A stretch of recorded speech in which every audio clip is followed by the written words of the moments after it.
Okay, welcome back to Wood Shop Wednesday.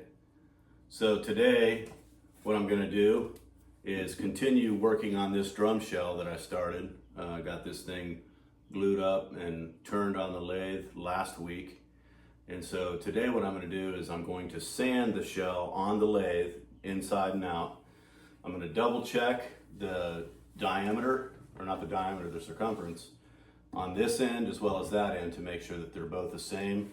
That way I know that the drum is completely conical. And then I'm gonna part the shell, as you'll see in the video, and obviously by parting it, taking it off the lathe, and then at that point I'm gonna fine sand it, probably go up to 400 grit. Normally I go to 320, but because this is curly maple, I wanna go to 400, and I don't want to color the wood at all because I'm gonna use a super blonde shellac. I don't want to add any color to this shell at all. I just want it to be what it is, and then I'm gonna spray finish it. So, but before I do that, actually after I part it and then do the final sanding and so forth, I'm gonna cut bearing edges on the shaper table, which I'll be showing you as well. So, so sand here, part it, shaper table to cut the bearing edges, do the fine sanding, and a coat of super blonde shellac is what I intend to do today. So I'll take you through those processes, and I'm going to use a tool here that this little gem, see that piece of sandpaper on there, bowl turners, or anybody that works on a lathe benefits from something like this, because as in my case, as this shell is turning this way, when I put this against the face of it, it's going to cause the sand disc to turn this way, which precludes any kind of cross grain scratches and stuff like that, which you don't want. And it makes much quicker work of getting this thing down to a starting point on sanding. I could actually sand the whole thing on here and be done, but I generally do my final sanding by hand with the grain of the wood, which you're supposed to do, and that will hide any kind of scratches that once you put finish on there, that kind of magnifies everything. So I'm gonna grab a dust mask and get started on this, and thanks for watching.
Okay, I've got it all sanded now. I did notice that there's a couple of lines from turning it where the cutter left some lines there that I'm gonna have to do some additional hand sanding on.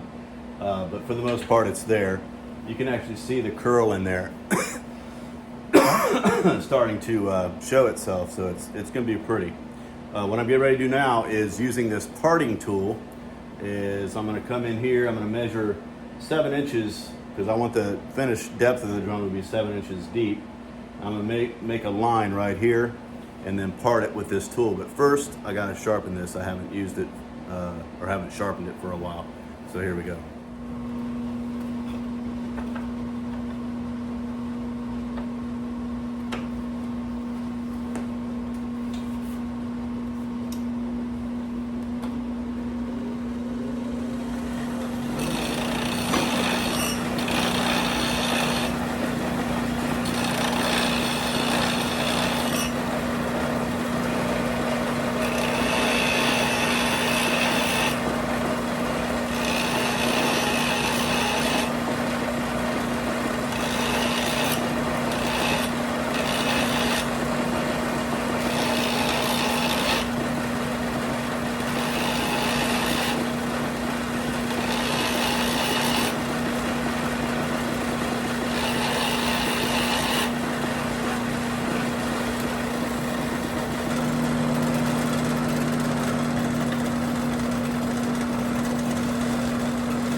Okay, what I'm getting ready to do now is using this chamfer bit, I'm going to cut the bearing edges where the head sits down onto the shell. And this is a 45-degree angle. I'll do a initial cut on the ID of the shell at 45, and then I'll do a counter cut on the OD, just a slight little counter cut, but I'm going to start with a shallow cut and work my way up as needed.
Okay, so I got the bearing edge cut here.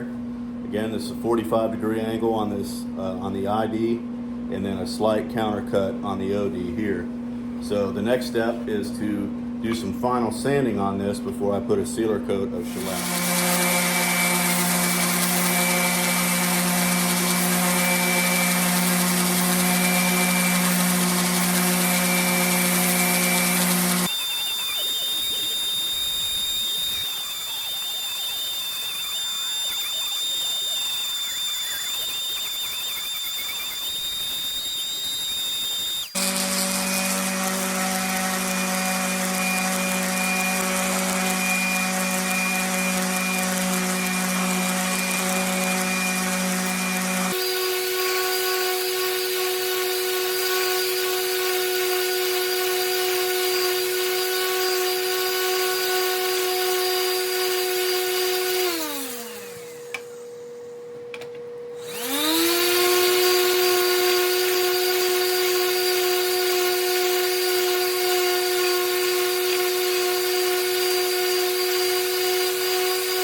I'm going to start the hand sanding process using this sticky back 120, and then I'll go to 220, 320, and then 400.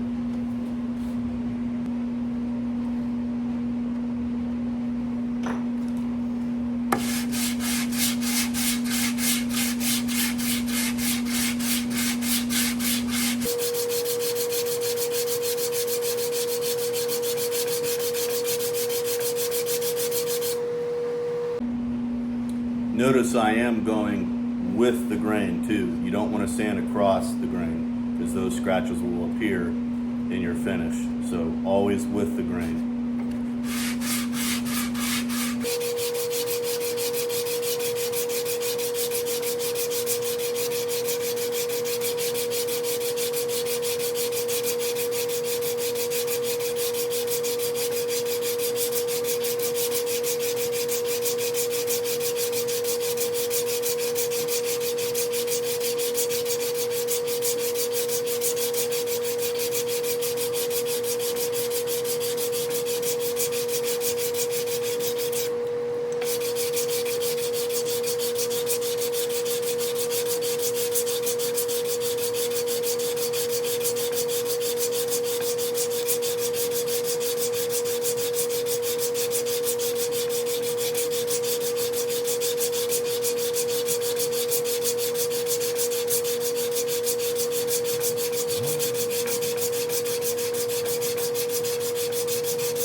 Got this all sanded to 400 grit on the outside, that is. The inside I only sand to 120. It's not really necessary to go beyond that. That's just what I decided to do. But, so now the next part, this is where things get fun. I really enjoy finishing process of that was my favorite part when I was making drums with Artisan Drum Works for people. I always love the finishing aspect of building the drum for them because that's where things really start to shine, no pun intended. But so now what I'm gonna get ready to do here is I've got some shellac flakes. These are super blonde, which mean they don't impart, they'll impart a little bit of color, but almost no. It's as clear as you can get. It's probably equivalent to like a nitrocellulose lacquer wood. And I don't want to add any color to this. The curly figuring in it speaks for itself. But got this from a company called Weller Mart. Never used them before, but I like how they package it.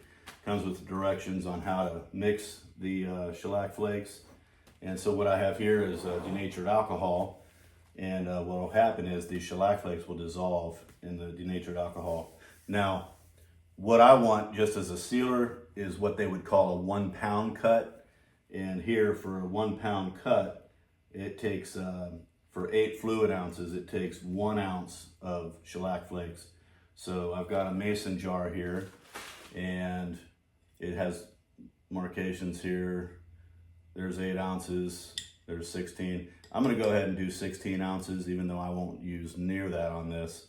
It's just because it's gonna be, I know I'll use it at some point, hopefully within a year, but anyway, I'm gonna go ahead and mix 16 ounces, so I'm gonna do 2 ounces of shellac flakes. That is after I get this open.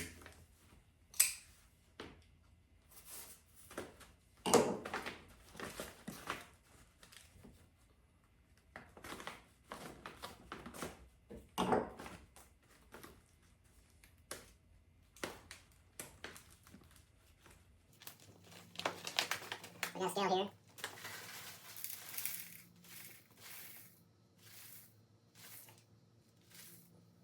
Okay, there's 1 ounce. I'm going to go ahead and just do 8 ounces because I know I won't use more than that. And that way I can tuck these shellac flakes away in a cool, dry place and they should keep for a long time until I need them again. So there's my 1 ounce of shellac flakes. Now, if you use a grinder for this operation, coffee grinder or whatever, it'll help those shellac flakes dissolve sooner, so I'm going to go ahead and do that. I can keep them spilling in. There we go. I use this little gem right here for measuring the weights of the different hops and stuff I use for my beer, so I use this quite a bit. Alright, gonna grind these.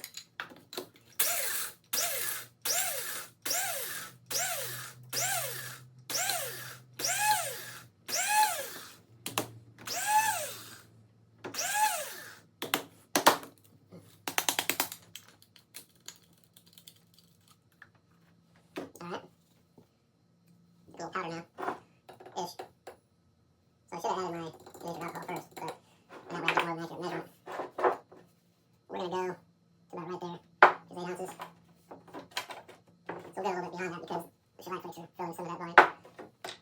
It doesn't have to be exact anyway. This is just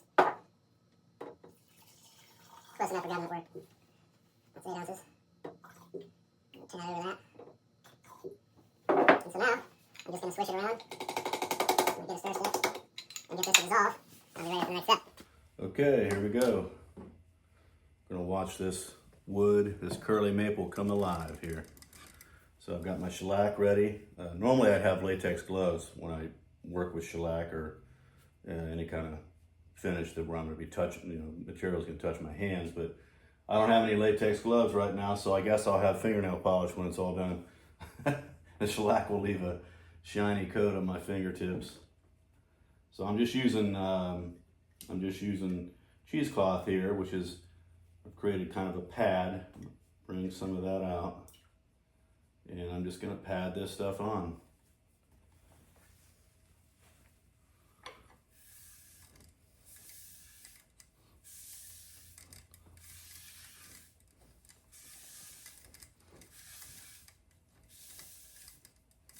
Oh yeah.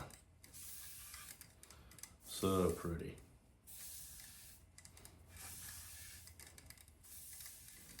And I'm just using a light touch here. Making sure I get it covered. Again, this is just a sealer. And it's also being used to kind of pop that figure so things look real pretty. Make sure I didn't miss anything. It's already drying. Man, that's pretty. A little spot.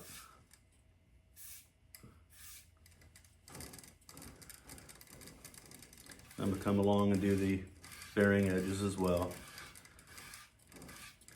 This is the end grain of the wood, so it definitely needs to be sealed. So when I go to do the spray finishing, I'll definitely make sure I focus on getting enough material there because it's very porous and naturally it will take on moisture, which can be, depending on how, what kind of environment it's in, it's going to be in a pretty controlled environment.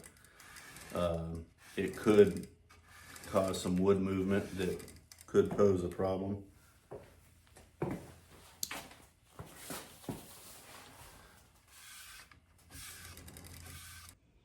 All right, there it is. I got my sealer coat of shellac on there.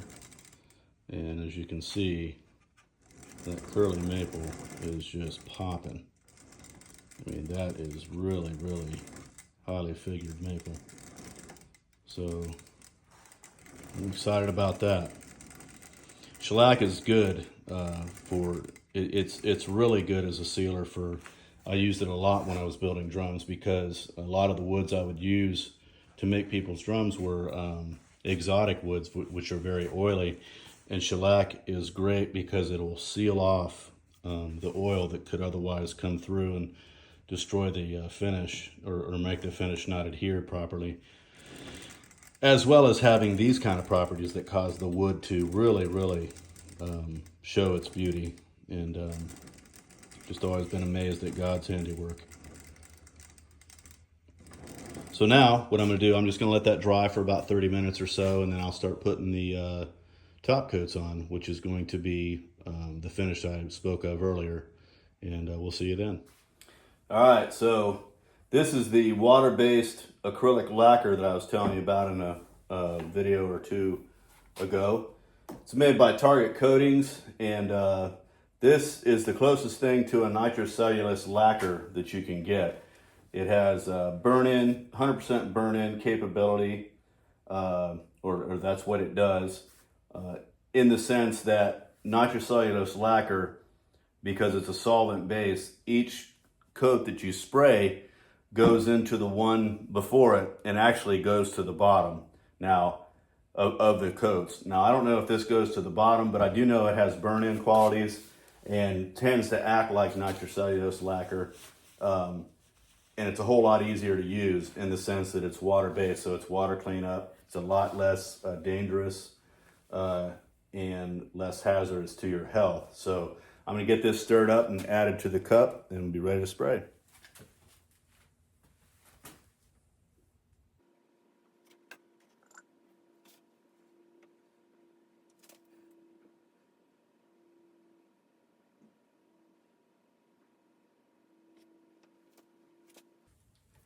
Okay, got the spray gun ready. So this is an Asturo spray gun that I bought. Man, I've had this thing for 20 years, and I've used it on probably 90% of all the drums that I've finished. And it used to be black nickel plated, which was really cool, but it had worn off a lot. So it was showing this copper underneath there, and I just restored it and kind of cleaned all the black nickel plating off. So, but this gun sprays really well. It's made by a company that went out of business, unfortunately. The Asturo was made in Italy, and I've got a pressure feed gun too. That was one that I used an awful lot as well. This is a super high quality spray gun. Pressure feed out of pressure pot. It was like I think a 2-gallon pot. And I also have a quart pot for it, but I only have one needle nozzle setup for it. I lost the other one that I had. I don't know whatever happened to it, but absolutely two of my favorite guns. But anyway, I've got this ready to go. I've got a 1.5 millimeter fluid needle set tip on there. And let's see, I'm ready to start spraying. So this is a spray booth similar to what I used, almost identical actually. Well, no, that's not true either, because the fan system that we used when Claude and I built it, it was a blower motor from a furnace, and it was, the whole box setup was outside, and I was able to, the way it was made, I was able to shoot nitrocellulose lacquer and all kinds of other, like polyester finish when I do high gloss and so forth, and it was an explosion-proof setup. This one's not an explosion-proof setup, but I'm using water-based material, so I'm not worried about that. Anyway, enough of that. I'm gonna get started on spraying now. Here we go.